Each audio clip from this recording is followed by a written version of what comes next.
Olá! O programa Em Discussão de hoje fala de consumo insustentável. A produção crescente de bens e serviços gera um grande problema ambiental, mas é também a base da economia e o principal indicador de riqueza adotado pela maioria das nações. O PIB é o maior engodo da sociedade que existe. Cada vez que um bandido dá um tiro, aumenta o PIB. Gastou uma bala. E se acertar no coração da vítima, aumenta a renda per capita. Os cientistas desenvolveram uma lâmpada que tinha a durabilidade de 100 anos. E aí a percepção clara de que, bom, se eu fizer uma lâmpada que dura 100 anos, eu não tenho um negócio, porque ninguém vai comprar lâmpada. Como vamos desacelerar esse processo de consumo? E o problema todo é que a gente só tem um planeta. Até quando o planeta vai aguentar? Quais as alternativas ao atual modelo de produção e consumo? O assunto foi discutido aqui no Senado, nas subcomissões que acompanham a Rio+20, a conferência da ONU que trata exatamente de desenvolvimento sustentável.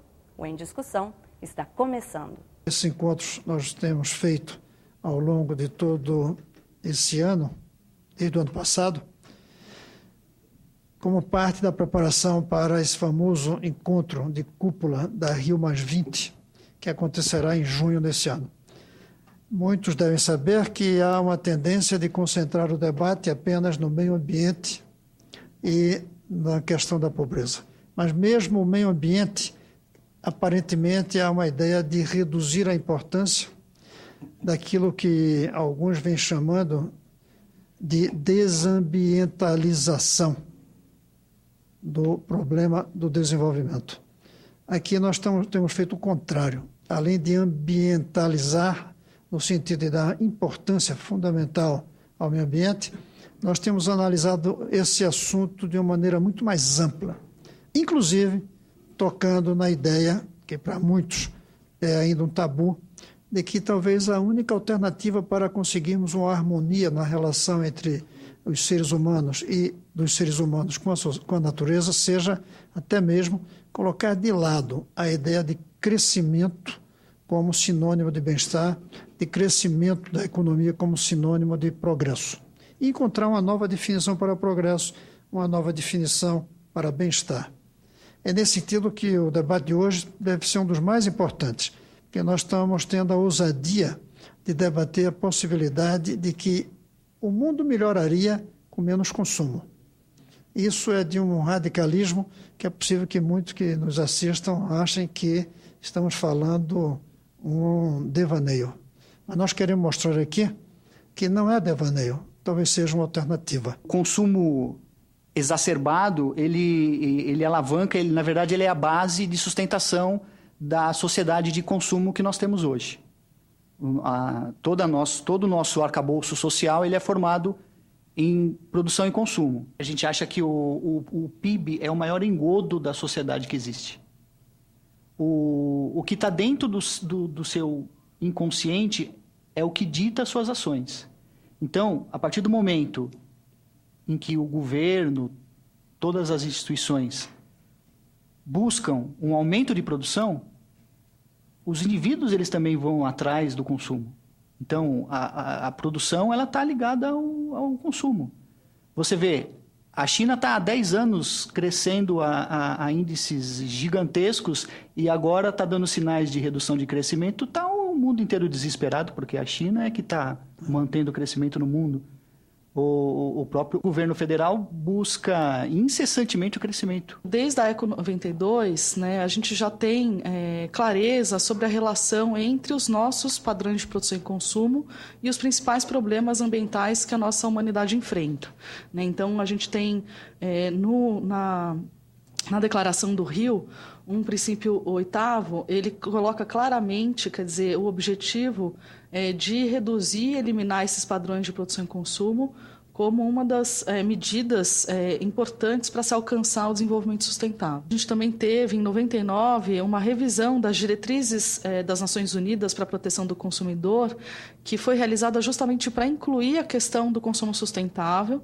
Então, foi incluída uma seção específica para este tema, que trouxe a definição do que seria o consumo sustentável, né, que implica em atender às demandas, às necessidades das gerações presentes e futuras com bens e serviços de forma econômica, social e ambientalmente sustentável.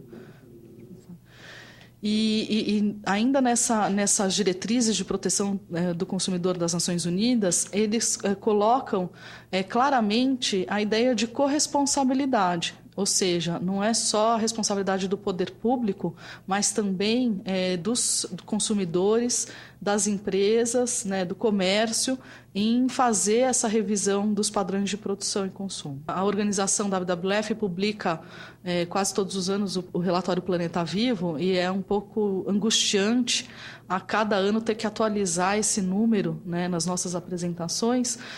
Antes a gente consumia 20% a mais do que o planeta era capaz de repor. Depois a gente passou a consumir 30% a mais do que o planeta é capaz de repor. Hoje, né, o relatório de 2010 coloca que a humanidade já está consumindo 50% a mais do que o planeta é capaz de repor. Né? Então, isso considerando que a gente ainda tem uma parcela considerável da população mundial que não está consumindo. Né? Então, isso é para mostrar um pouco o patamar de insustentabilidade que a gente está falando. E um outro dado que nos preocupa bastante é aqueles que os cientistas do clima nos colocam. Né? Então, para que a temperatura do planeta não aumente mais do que 2 graus, que seria um limite para que de equilíbrio, né, a partir acima de 2 graus, a gente vai ter um agravamento das consequências desse aquecimento global. Então, eles colocam que a gente precisaria reduzir até 2020 em até 40% as emissões de gás do efeito estufa. Né? E aí, o que nos assusta? A gente aqui no Brasil levou 21 anos para aprovar a Política Nacional de Resíduos Sólidos. E a gente tem 8 anos para fazer uma verdadeira revolução nos padrões de produção e consumo. De fato, a gente precisa ser muito ousado. Eles não querem rever seus padrões de consumo. E os países em desenvolvimento, nós estamos aspirando novos padrões de consumo. Então, assim, agora que você pode consumir, como vamos frear isso? Né? Como vamos desacelerar esse processo de consumo?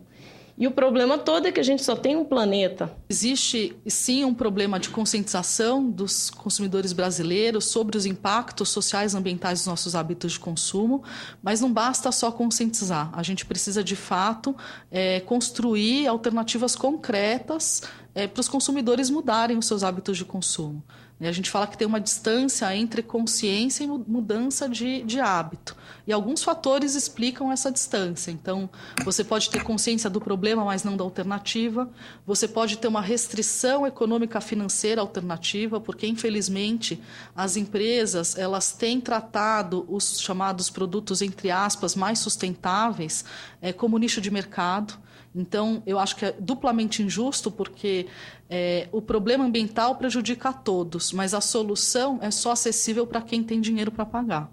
Veja no próximo bloco produtos que consomem recursos naturais e que poderiam ser utilizados por mais tempo, perdem a validade de forma planejada.